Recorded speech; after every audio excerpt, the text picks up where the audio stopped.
Welcome to the next session of discrete time Fourier transforms. I hope by now we had simplified discrete time Fourier transform by taking help of discrete time cosine transform and discrete time sine transform. This is for your understanding. Beyond a point, there is no need now for discussing it separately once again, but let it be very clear that I once again write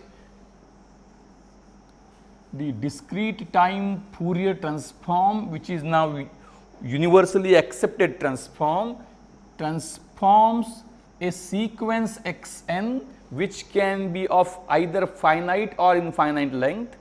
X n is either a real or an imaginary or a complex number. In general, x n is a complex number, and that is transformed into a function of continuous variable omega. This x omega is also a complex number. So, input, which is a sequence, is a complex number. It is a sequence of complex numbers is transformed into a function which is complex.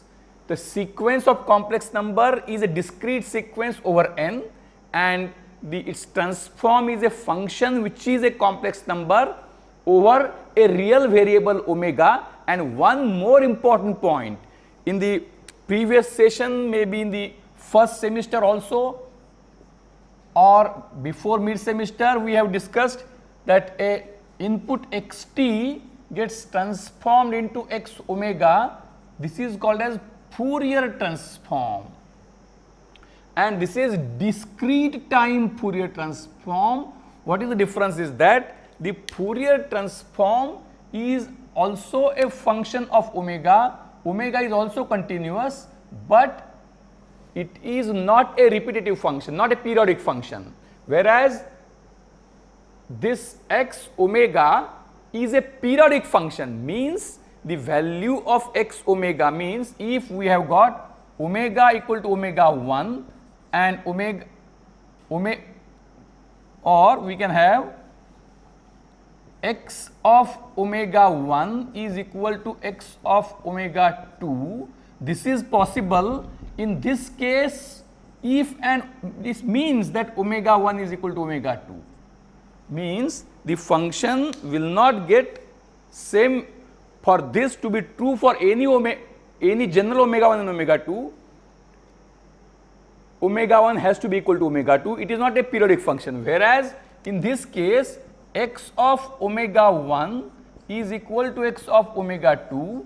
This is possible when omega 1 minus omega 2 mod is an integral multiple of 2 pi.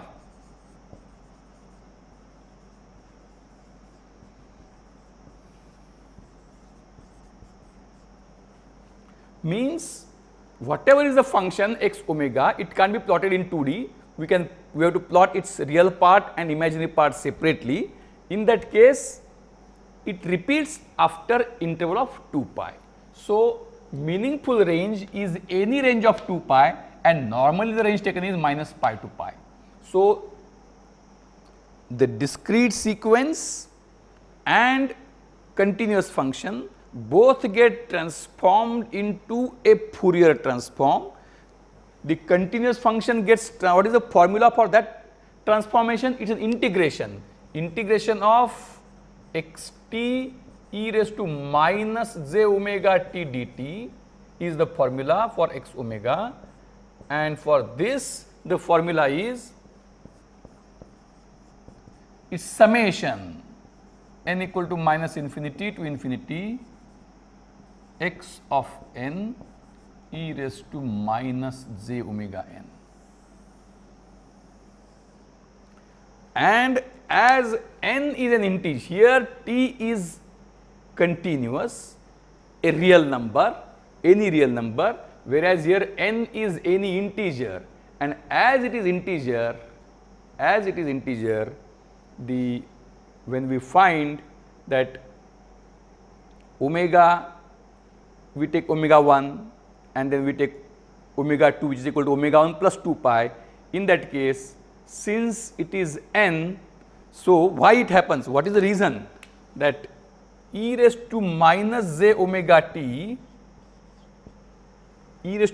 omega t value is on one hand, t is a real number, and here we have got e raised to minus j omega n, where n is an integer. How it makes difference? Suppose if we take e raised to minus j omega 1 n, case 1, here we take e raised to minus j omega 1 t. Now, if I take omega 2 equal to omega 1 plus 2 pi, then e raised to minus j omega 2 n becomes e raised to minus j omega 1 plus 2 pi n, that is equal, because of that we can write it on this side. This we can expand e raised to minus j omega 1 n multiplied by e raised to minus j 2 pi n, and this is 1. E raised to minus j 2 pi n is 1, and as it is 1, it is e raised to minus j omega n.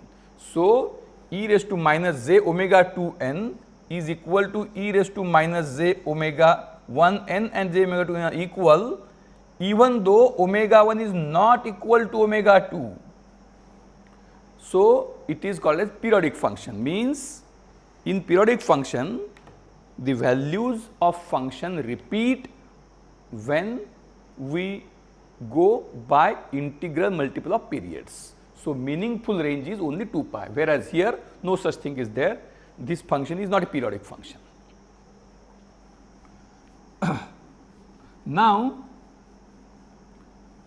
the discrete time Fourier transform need not exist for everything. We shall deliberate that later on, because if we start the question of existence at the beginning, then we will be just like, suppose if a question asked for students, why do you exist?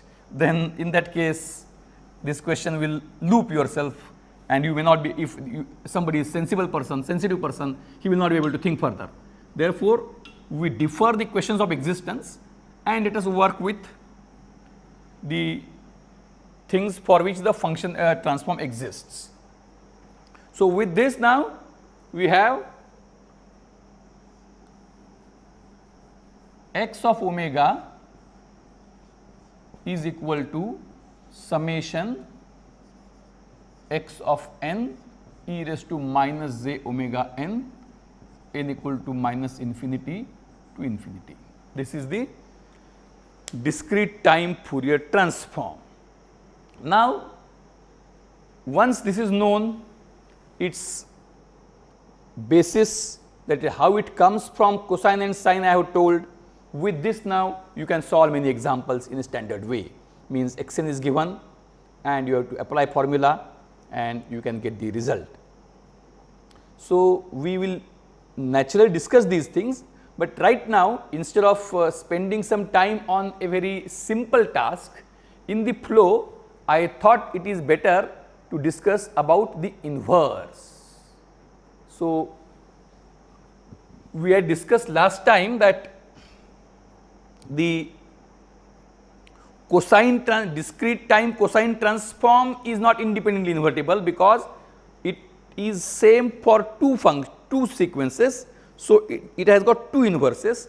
Discrete time sine transform also has got two inverses, and then if we consider them together, that is, a given sequence results into one discrete time cosine transform and one discrete time sine transform, then both of them, the combination is invertible. Discrete time cosine transform is not individually invertible, discrete time sine transform is not individually invertible. Combination of discrete time cosine transform and discrete time sine transform is fully invertible, and this combination is called as discrete time Fourier transform, given by this formula. So, given xn you can find x omega. Now, the question is how to find xn from x omega. So, here xn is given, x omega is found out. Now, we have to find out x n from x omega. So, somehow you should get x n on left hand side and something which should include x omega on right hand side. Then how do we start? It is a very interesting issue. Now, since the classroom is not live classroom, it is not possible that we can wait for some time, ask students to derive the formula and then proceed. Those who wish that, oh, I could have derived the formula, then what they can do at this, it is a YouTube lecture. So, at this point they can pause the lecture, think on their own, find out something and then resume the lecture and verify whether what is found out by them is exactly the same which we are discussing afterwards. Okay, now, so as I had already stated, the logic of transform x n is a discrete function over n, then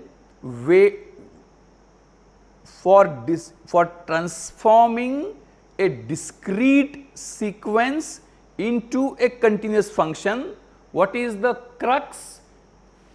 Any transform for which the input is discrete and output is continuous, it is a weighted sum of discrete sequence wherein the weights which we have discussed as q. So, weight is another sequence. So, weights, that is q n, includes the other variable omega. The transform is function over omega. So, input is a sequence over n is to be transformed into function over omega.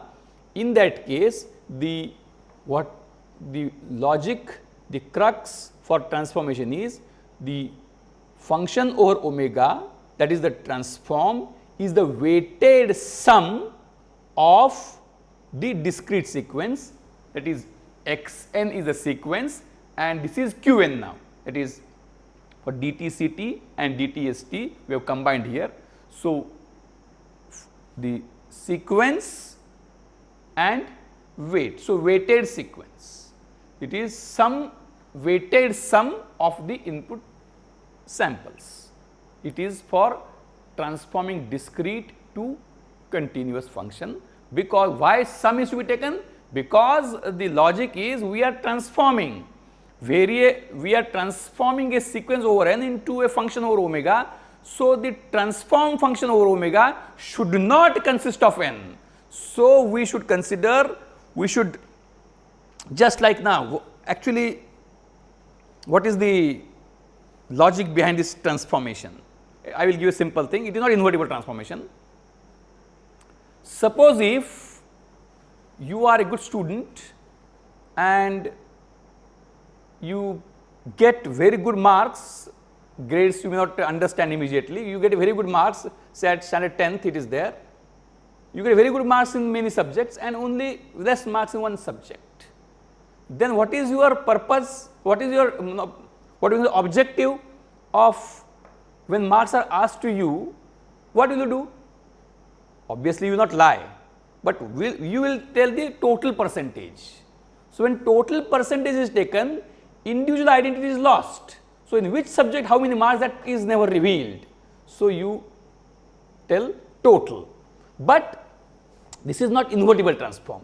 So, from marks you can find total, but from total you can't find marks. When the transform is to be invertible, what do we require is that the transform should not contain n, it should be a function of omega, but no information in the given sequence x n should be lost, means from x omega you should be able to get back x n, means x omega should contain the information in a form which is not obviously understood, but the information is there. Now we have to retrieve that information to get back xn from x omega. So now what is given? X omega is given. What is to be found out? Xn is to be found out. So what that Xn will be now? In case of discrete to continuous, it was weighted sum. Now it is scaled integration. I am using the word, instead of weight I am using the word scale, because it is continuous. So the answer is of the type x omega, its integration. So some function I write as, let us say, g omega comma n d omega, and what are the limits? Limits are not infinity to infinity, minus infinity to infinity. Why? Because the function is a periodic function. What is one period? Of 2 pi. So you can take 0 to 2 pi, you can take 0 to 2 pi if you feel that is convenient, but in most of the times you will find that it is, we take minus pi to pi. So from this you get back. So xn will be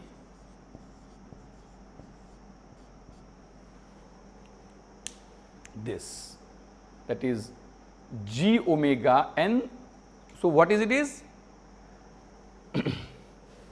I again repeat, because that is very fundamental. Otherwise you can go in today's online world, the purpose, there is no purpose for lecture otherwise, because everything slides and all that, all books are available online. Now there is a competition of online publishers to give everything free.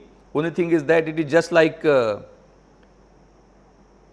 you want to take food and there are many people coming up with delicious dishes. You have to have time to eat that. Same thing is happening with you. So the purpose of lecture is to have the fundamental themes to be clear, otherwise everything is available. So that is not the issue now. So a discrete sequence is transformed into a continuous function by weighted sum,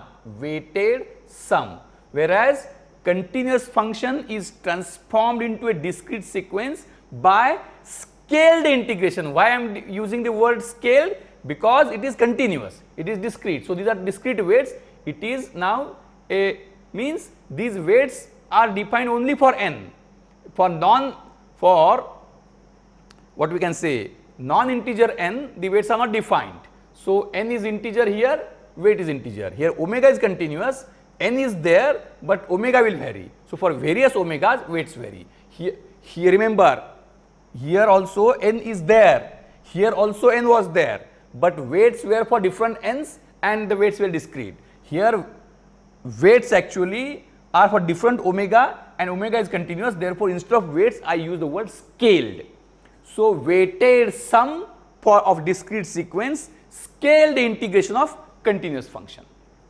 Now we will use a very interesting term, and I will not tell the formula. If I tell the formula, there is no purpose no purpose will be served, because it is for you to find the inverse. At least transform also you should have found, but once transform is told, you can find the inverse. I make a small change to make it more easy to find. I will use the index m here, because that is not so important. Why I use the index m? Because I want to use both together, so index confusion should not be there. So index is m. So any index you can have. So function of a discrete sequence is transformed into a continuous function. The continuous function I am transforming back into a discrete sequence. So m is an integer which can have any value, same is here. So you will understand why I use the letter m. So now how I will select g omega m to find inverse. So let To be precise, I should not have even told that. This also should have been found by you. But anyway, now that much time luxury we don't have. So, xm is a scaled integration of x omega. X omega was weighted sum of xn, which we know. Now, from scaled integration we find inverse. So, what is to be found? Finding out inverse formula means finding out these weights. So, that once this is replaced, the formula is there. So, let us start now.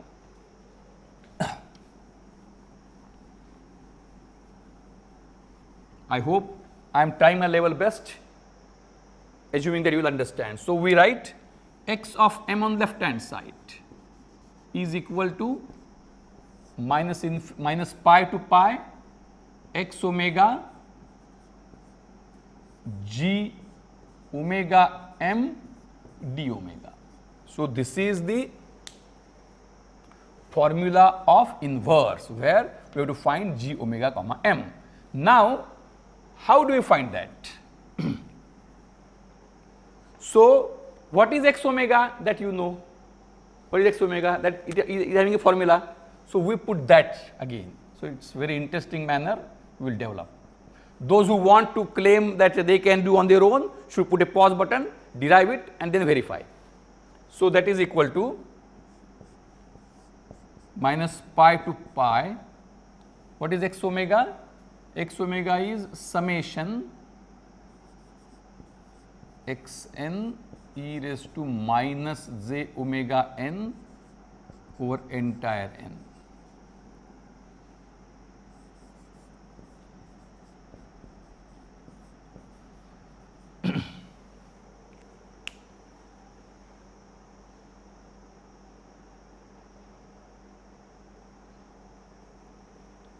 Minus pi to pi. This we have not done anything new, only we have put the value of x of omega. So, there is summation and integration, summation and integration. Now, what we want? We finally want xm here. So, see, let us spend some time on discussing various aspects. This is summation, this is integration, and finally I want value of single m. So, how do I do it? So, what we can do, this summation you can write separately. So, x0 e raised to minus j omega 0, x1 e raised to minus j omega 1, x2 e raised to minus j omega 2. This summation you can write separately, and so I write it instead of. So, it is, we write it. I hope that you will understand. I am using different colors deliberately, minus pi to pi. So, this summation I can write as xn e raised to minus j omega n, xn e raised to minus j omega n equal to minus infinity, then 0, 1, 2, 3. So, this xn e raised to minus j omega n, this I can say something as Pn just for time being. So, I can write, so what I can write actually is plus P0 plus P1 P minus 1 plus and on both sides g omega comma m d omega.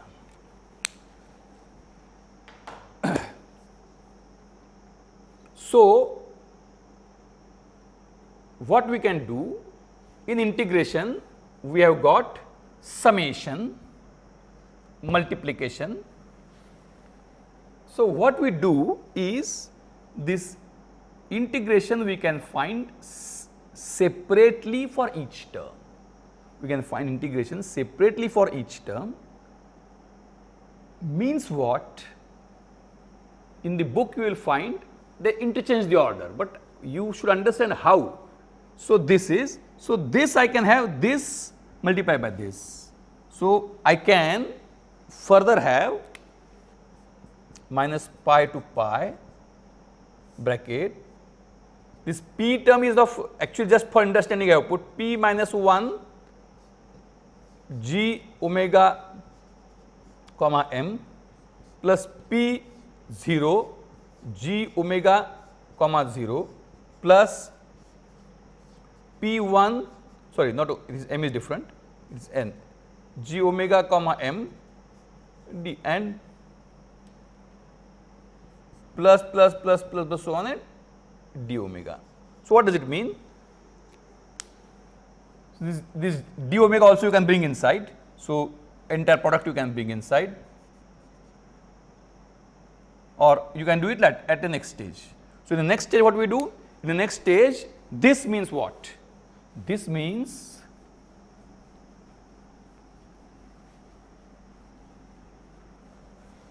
this is minus infinity, minus pi to pi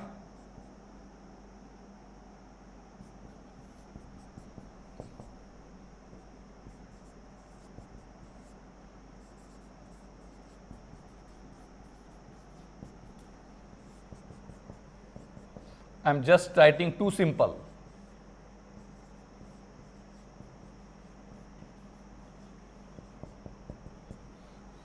So, this is different integration. So, what is the theme?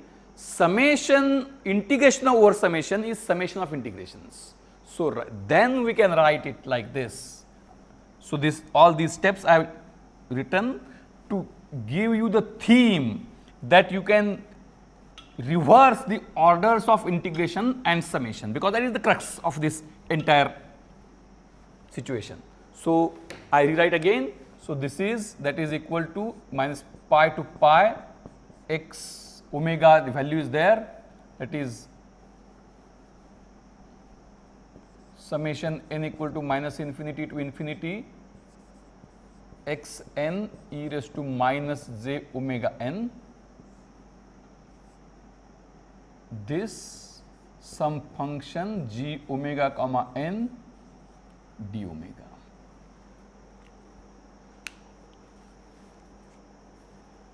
So, by reversing the orders of integration, so what we get? We get summation minus summation n equal to minus infinity to infinity integration minus pi to pi x n e raised to minus j omega n, this is m, sorry, g, because there will be confusion.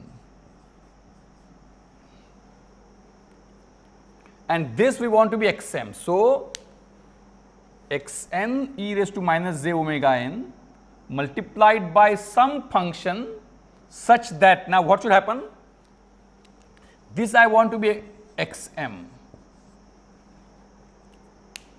So, this integration and this summation is there, this integration is there, and this I want to be for single value of m. So, this integration, what that, see now, this summation is there, integration is there, and my target, my objective is I should get a value of that sequence for single m. So, this entire integration should now be such that it should be 0 for all the values except n equal to m. For n equal to m, it should be non-zero, and that should be xm, and for all other values of m, it should be 0. Again repeat, the DTFT is found out as weighted sum. This weighted sum is to undergo scaled integration.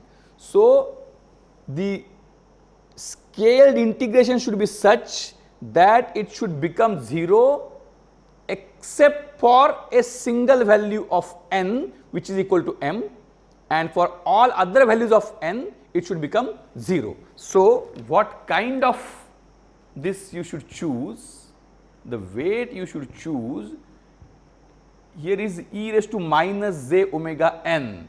So, you should choose this of the type,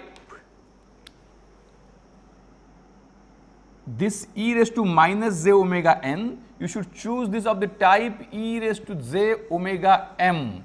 When e raised to minus j omega n and e raised to j omega m multiply, what we get? We get e raised to minus j omega n minus m. And this e raised to minus j omega n minus m, when we integrate it, it is very interesting. I will explain how it works.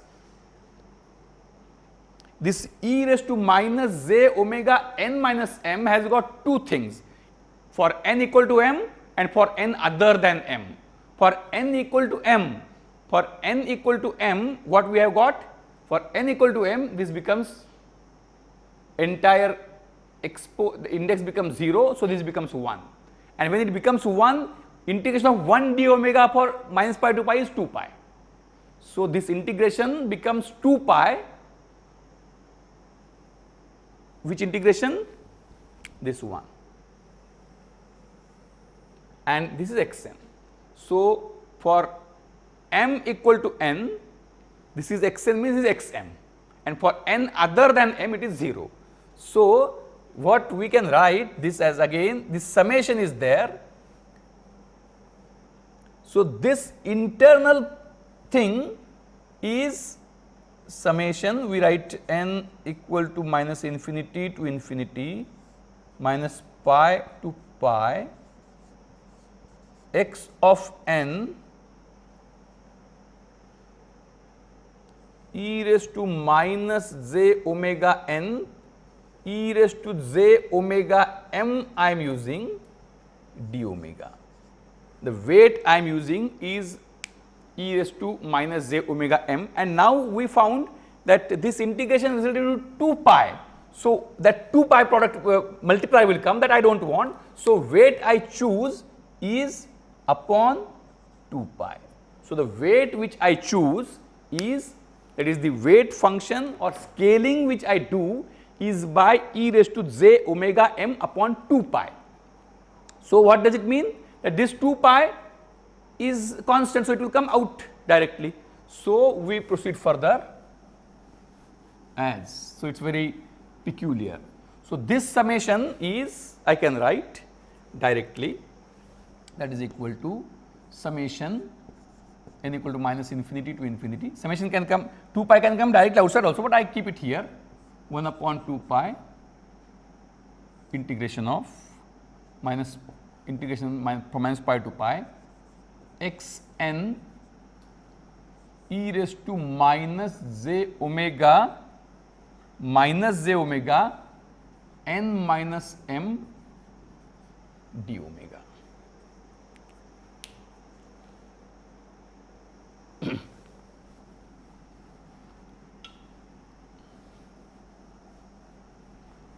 So, this is summation. So, what I do, I now this summation I do two parts, for n equal to m and for n not equal to m. So, what it is now, what is this is? This is x m. So, this is equal to, for n equal to m, now summation will not be there because it is single term. So, this is 1 upon 2 pi integration of x n equal to m minus pi to pi, and this is e raised to minus j omega, I write 0 d omega, plus this summation I write n equal to minus infinity to infinity, and below I write n not equal to m, n not equal to m.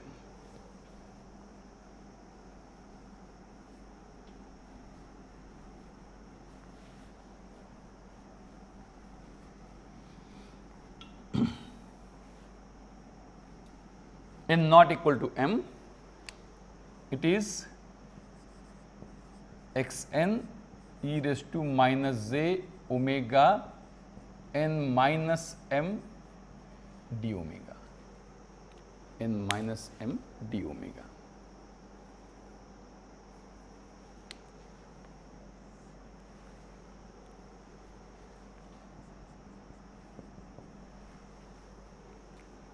So, now this xn is not part of integration, so it can also come out.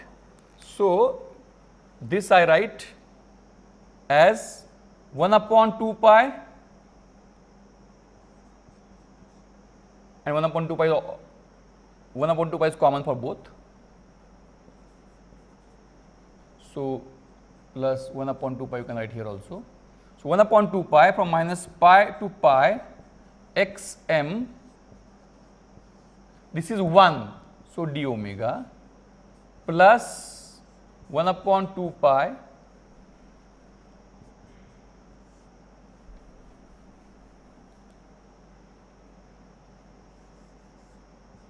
n equal to minus infinity to infinity, x n comes out, x n minus pi to pi e raised to minus j omega n minus m d omega. So, this is equal to, now what is this? It is 1 upon 2 pi x m d integration of d omega is omega from minus pi to pi plus this is 1 upon 2 pi summation n equal to 0 minus infinity other than n not equal to m, minus infinity to infinity n not equal to m x n, and what this integration would be? What this integration would be? This integration will be e raised to, it is e raised to minus j, it is e raised to minus j omega n minus m upon minus into bracket n minus m minus pi to pi. And obviously, this numerator will be 0, numerator will be 0 and denominator will not be 0, means this answer will be 0. And for n equal to m, what happens? For n equal to m, both numerators and denominators become 0. So, it is indeterminate form in general, and for this specific case it is 2 pi. So, this bracket, if we put, if we will not use this one, it is general integration, right. So, this will be, this is e raised to minus j omega into n minus m, it is a periodic function. So, for a value of pi and minus pi, this will be same, means how it will be same? It is not same that way, we can make it very clear, so that there should not be any confusion.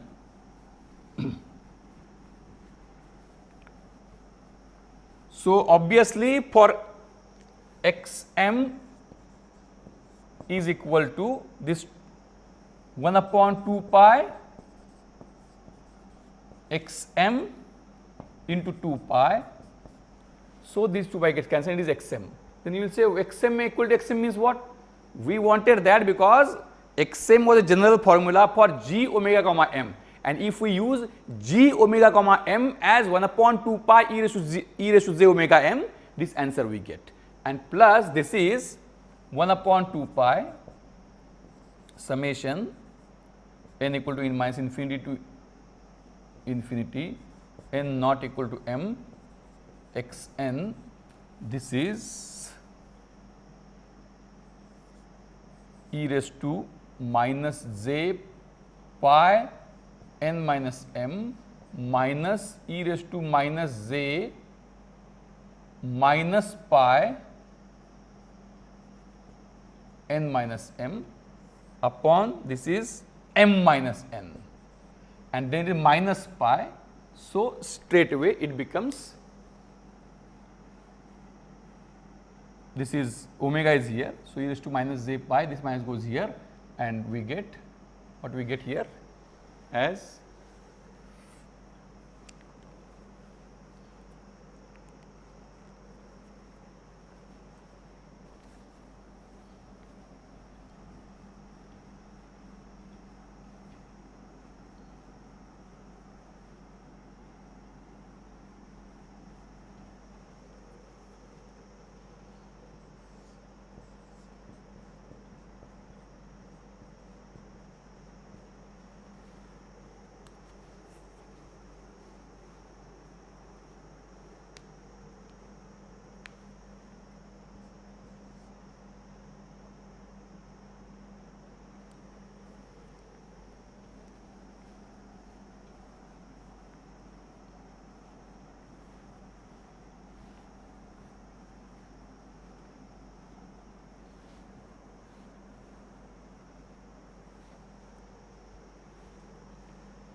e raised to minus j pi n minus m, e raised to, we will use, and this is m minus n upon m minus n upon m minus n. So, we use m minus n, this we use, I will explain it to the end. So, e raised to minus j pi, let m minus n be equal to p, n minus m be equal to p minus e raised to j pi p upon minus p. E raised to minus j pi p minus e raised to j pi p upon p, this is 0 because what happens, e raised to minus j pi, you can write any way, you can write by any other method also, or simply since this is minus pi and this is pi, it is going to remain same, but I will derive it. So, e raised to minus j pi p is what? Cos pi p plus j sin, to be cos minus pi p plus j sin minus pi p, this is minus cos pi p, this minus into bracket, plus j sin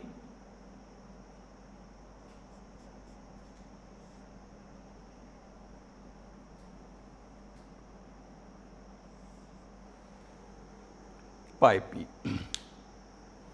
So, what is going to happen? These two are going to cancel each other, that you can very easily verify, and we get it as, so it is what we will be getting, e raised to minus j pi p minus e raised to j pi p cos minus pi p plus j sin minus pi p minus into bracket cos pi p plus j sin pi p. So, you will be getting somewhat confused here still. What is that confusion? That confusion is, it does not get cancelled, then I will write again. So, cos minus pi p is cos pi p plus j sin minus pi p is minus j sin pi p. This minus cos pi p, and this is minus j sin pi p. So, you will say this is getting cancelled, and I am getting minus 2j sin pi p minus, and this is upon minus p. So, what is the answer actually? It is minus 2j sin pi p upon minus p. So, minus minus plus. So, 2j sin pi p upon p, 2j sin pi p upon p. So, how you claim that it is going to cancel? It is not so easy. Why you are saying it that it gets cancelled? Actually, there is one more. This in the denominator j comes, j comes, j comes, j comes in the denominator. So that j gets cancelled. So it is 2 sine pi p upon p. 2 sine pi p upon p. So where it is getting cancelled? So this first term what we did. So I write again next last one, xm is equal to, this is xm plus, what is this? This is summation of n equal to minus infinity to infinity, that xn will also be there into 2 that bracket integration 2 sine pi p upon p. So what is the case? Here the theme is p is an integer, and as p is an integer, sine pi p will always be 0. Sine pi p will always be 0, and this p is non-zero. Why? Because m is not equal to n. So this term would be 0, and this is, so with this, see, this the term don't cancel actually. So we get the answer as it is equal to xm plus 0, that is equal. So xm is, this is xm, that is the correct answer.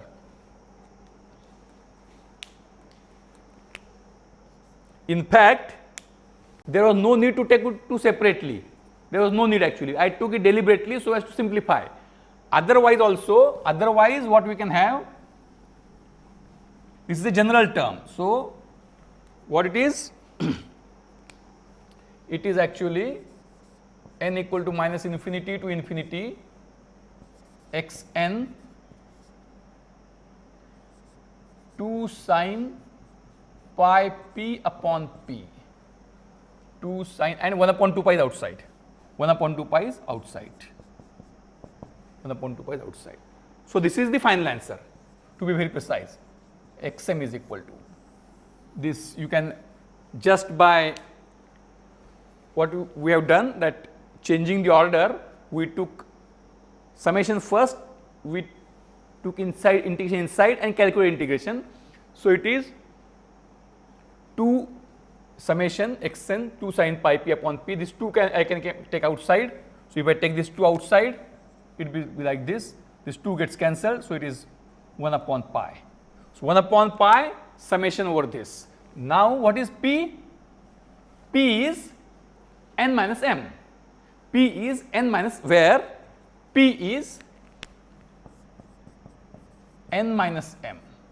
And now, so there was no need to calculate separately, but what I did was a very, it's non-classical, means you can't have it the separate formula for n equal to m and n not equal to m. Formula should be same. The formula results into 0 for n equal to m, other than m, and non-zero for n equal to m. So that also we can prove. So here, if p is not, if p is n minus m, in that case, if p is non-zero, so this is this, and if p is non-zero, this is going to be 0. For non-zero p, this is going to be 0. This is going to be non-zero. So means then I again write, we go for sine pi p upon p. What this is? This is equal to 0 if p is not equal to 0. And what this is equal to? Sine pi p upon p is, you must know that sine kx upon k is equal to k. Sine kx upon k is equal to k. So sine pi p, to be very precise, what you can do? How do you find it out? You can multiply. So you can have pi p also here, pi is also here. So, in that case, this sin pi p upon pi p when p is equal to 0, when sin x upon x for x equal to 0, that is 1. So, it is answer is pi. So, or we can no need to go to this much simplicity. Sin pi p upon p is equal to 0, sin pi p upon p is equal to 0 when p not equal to 0, and this is equal to sin pi p upon p is equal to pi if p equal to 0. So, in this summation term, p is 0 when m equal to n. So, that time this answer is pi. So, when p is 0, when n is equal to m. So, for n equal to m, the term becomes 1 upon pi xn pi, that is equal to xn, and as m equal to n, as n equal to m, as n equal to m, so this is xm, and for n other than m, p is non-zero. So, this summation, in the summation, all terms other than n equal to m become 0, and the term becomes non-zero and equals to pi in case of n equal to m. So, answer is xm. So, what is the end result of all this discussion, which is simply mentioned in a single sentence in the book, that the inverse DTFT formula, what is the with what we started? We started what we wanted, that we in the inverse formula, that the function g omega comma m should be selected such that we are able to get single value. So, xm we got as x omega integration minus pi to pi g of omega comma m d omega, that is equal to, we proved that for g omega comma m equal to g omega comma m equal to 1 upon 2 pi e raised to j omega m, we get this. So, and that 2 pi comes outside because it's constant. So, 1 upon 2 pi integration of minus pi to pi x omega e raised to j omega m d omega. So, this is xm. Then there is no need. Now, once everything is derived, you can use n also. Why we did not use n? Because we wanted that this was having n variable. So, again same variable can be used for two purposes. Therefore, this is, so once this formula is derived, when this whole formula is derived, in the book you will find that the formula is, so now it is immaterial, that it is just an index, any index you can use. So, xn is equal to 1 upon 2 pi minus pi to pi x omega e raised to j omega n d omega, that is the inverse. And what is the basic formula? Basic formula is x omega is equal to summation n equal to minus infinity to infinity x n e raised to minus j omega n. So, this is DTFT, this is inverse DTFT. Now, why minus here and plus here? Because if you are in India, you go by left lane, if you are in US, you go by right lane. So, somehow that the Fourier might have thought that in same thing is there for continuous Fourier transform also, that in the transform I should use negative and in the inverse I should use positive. So, we conclude this session by explicitly writing the formulae. First, transform x omega is equal to summation n equal to minus infinity to infinity x n e raised to minus j omega n. So, it is transform of x omega, which is a continuous periodic function. I again repeat, because each and every word is important. x omega, which is a continuous periodic function, is the weighted sum of the original sequence. I again repeat, x of omega is a continuous periodic function, is weighted sum of original sequence. You listen and at the same time you give attention to my pointer, that is the pen I am using. X of omega, which is a continuous periodic function, is weighted sum of original sequence. And the next is inverse transform. Xn is equal to 1 upon 2 pi, it is just a weight is coming from minus pi to pi x omega e raised to j omega n d omega. So, I again repeat now, the discrete sequence xn, is scaled integration of periodic continuous function. I again repeat, the discrete it is Fourier transform. From discrete sequence we found out a continuous but periodic function. Now from that continuous but periodic function, this indicates period in interval.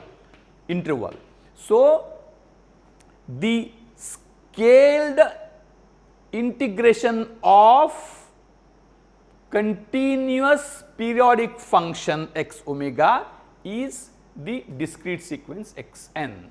So from xn we could find x omega, from x omega we could find xn. So this is the what we can say discrete time Fourier transform and its inverse. Now where this discrete time Fourier transform is, why we do that? Because the transform domain gives me some kind of easiness in some situations. Remember, in transform we neither add anything nor we remove anything, because if we have done that, invertibility would not have remained. So even though we are not adding or removing anything, it is what is transform? I will give an example. It is said in your various HR expertise or some kind of HR tips. What is the difference between normal person and smart person? Whether the smart person does different things? No, it is said that he does the things differently. So in original discrete sequence and its DTFT, is there any new thing? No, not at all.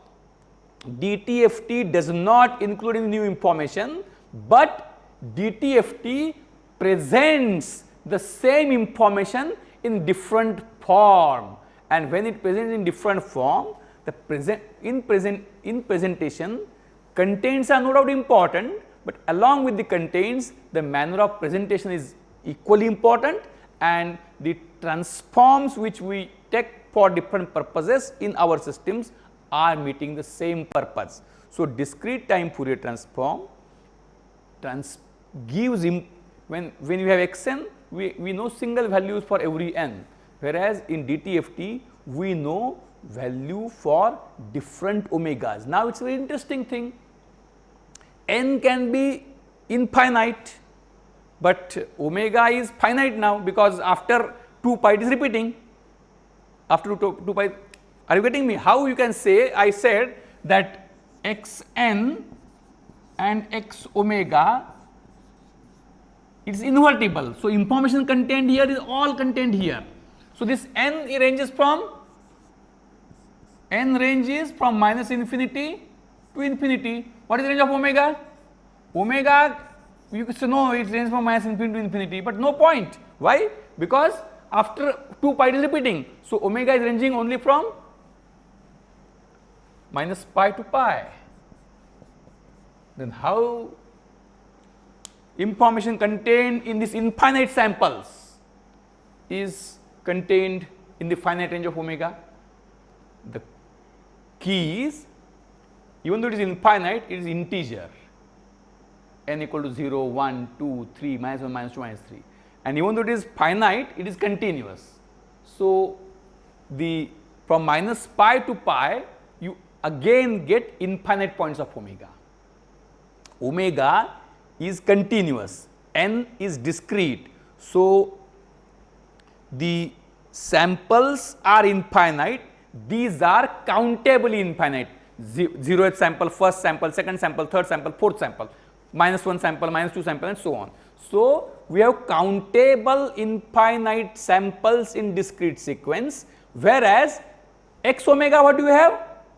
Omega is finite, because it, even though it is infinite, it repeats, so it is of no use. So, a single interval of omega, it is a finite interval, but in finite interval, how many points are there for omega? Infinite. Why? Because it is continuous. Only thing is that uncountable infinity. So, countable infinity, first, second, third, fourth, fifth, it goes completely range. And this now omega from minus pi to pi, but it takes all points. It takes all points. So, points are infinite again, which you can't count. So, countable infinite points are there in given sequence, uncountable infinite points are there in the transformed continuous function. An infinite length discrete sequence is transformed into a continuous but periodic function for a finite period of minus pi to pi or any range of 2 pi. So, I think that with this, what I feel is I tried my level best to simplify the things. It is for you to take it further. So, in the next lecture, we will take some examples of discrete time Fourier transform and finding its inverse. Then we will discuss some properties of discrete time Fourier transform, and then we will try to apply the concept of discrete time Fourier transform in study of discrete time systems. Okay, we can